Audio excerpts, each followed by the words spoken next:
Baik, Assalamualaikum. Kedai ni ya? Inilah. Kedai yang perempuan suka? Perempuan suka tak kedai ni? Ada banyak lagi perempuan suka. Apa dia? Jom kita ke dalam. Aku dah salah kedai ni. Salah kedai. Bukan kat sini. Dah nampak ke belum? Apa dia nak ditunjuk ni? Nampak tak yang warna pink-pink tu? Kat sini kalau tengok, kita ada pink plate ni. Sekarang musim perayaan, kita bagi harga, macam kata orang kata harga promo lah. Kita kawal harga, ada 23 barang. Bukan 2 barang ni je, tapi 23 barang. Tomato, timun, nak buat apa ni? Kita boleh buat sate. Pandai masak? Masak kat kedai banyak ya. 23 barang. Ada cili. Siapa yang mulut-mulut yang bisa tu boleh makan cili.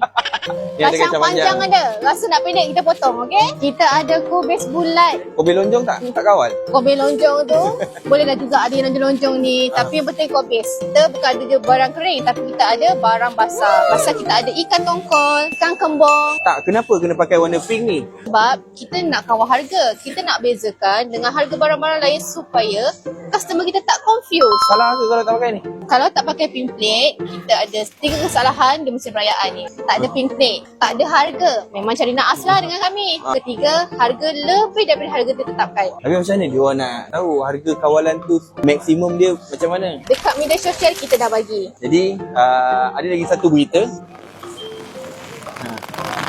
Berita gembira apa dia? Kita nak sambut Hari Raya minggu depan. Jadi tunggulah pengumuman raya.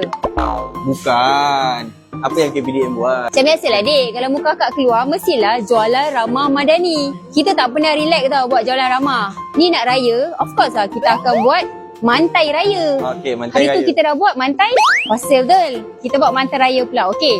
Last kita akan buat jualan ramah pada aku seorang tu sekarang ni.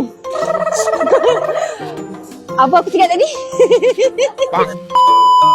Mulai hari ni sampai 29 hari bulan, tiap-tiap hari kita buat jualan ramah. Sebab kita nak raikan orang Melaka untuk sambut hari raya dengan meriah. 29 hari bulan tu nanti ada 3 tempat yang kita buat secara premium tau. Yang pertama dekat pekarangan Masjid Laksamana Hang Tuah Duyung.